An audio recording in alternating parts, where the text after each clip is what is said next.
Seni tuvastamata isikud tulistasid Raplamaal Äärdi külas talumees Ermi Suistele kuulunud koeri. Üks koer, puhastverd saksa lambakoer Jack, on siiani kadunud, teine, Oti nimeline Krants, roomas koju raskelt haavatuna.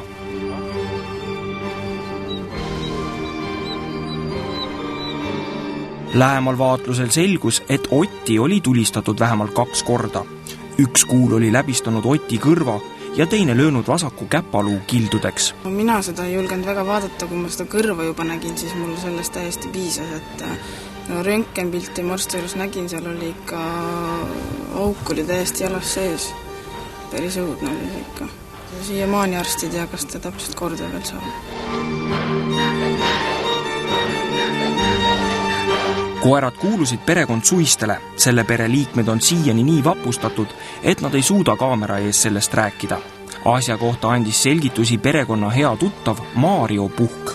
Ma ei kujuta ette, kui pikk see teekond võis selle looma jaoks koju tagasi olla, aga loomal on läbi lastud kõrv ja loomal on läbi lastud käpp. Ja käpp on siis niimoodi, et kuul on läinud küünarvarrest sisse, teiselt poolt välja tulnud ja koer tuli koju täiesti lahtise luumurruga.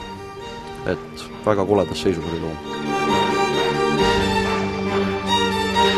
Pererahvas kahtlustab, et nende koeri tulistasid jahimehed.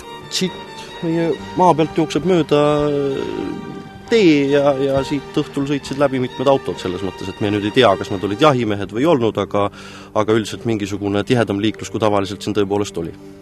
Oli ka mingid paukusid kuulda? Jah, siin võib eeldada, et ikkagi jahti peeti, sest õhtusel ajal on vaikne ja püssipauk oli kuulda. Ermi ja Monika Suiste kolisid Tallinnast Raplamaale oma vanemate kodutallu just seepärast, et nad saaksid seal oma koertega rahulikult elada. 12 hektari suurusel talukohal on 3 kilomeetri raadiuses vaid 2 naabrit, kellega läbisaamine on hea. Perekond ei mõista, miks keegi pidi tahtma nende koeri tappa. Mõlemad koerad olid väga sõbralikud ja kedagi ei rünnanud.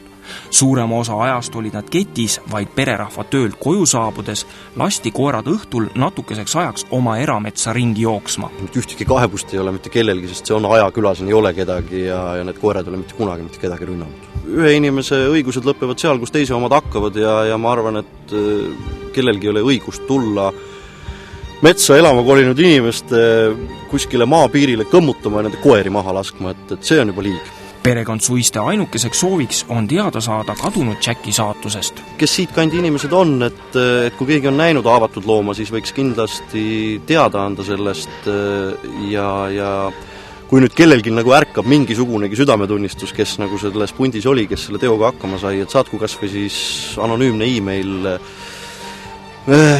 mingisugune teatega, et kus siis jahi pidamine sellisel kujul nagu toimus, et me saaks minna ja siis nagu sõbra maha matta vähemalt.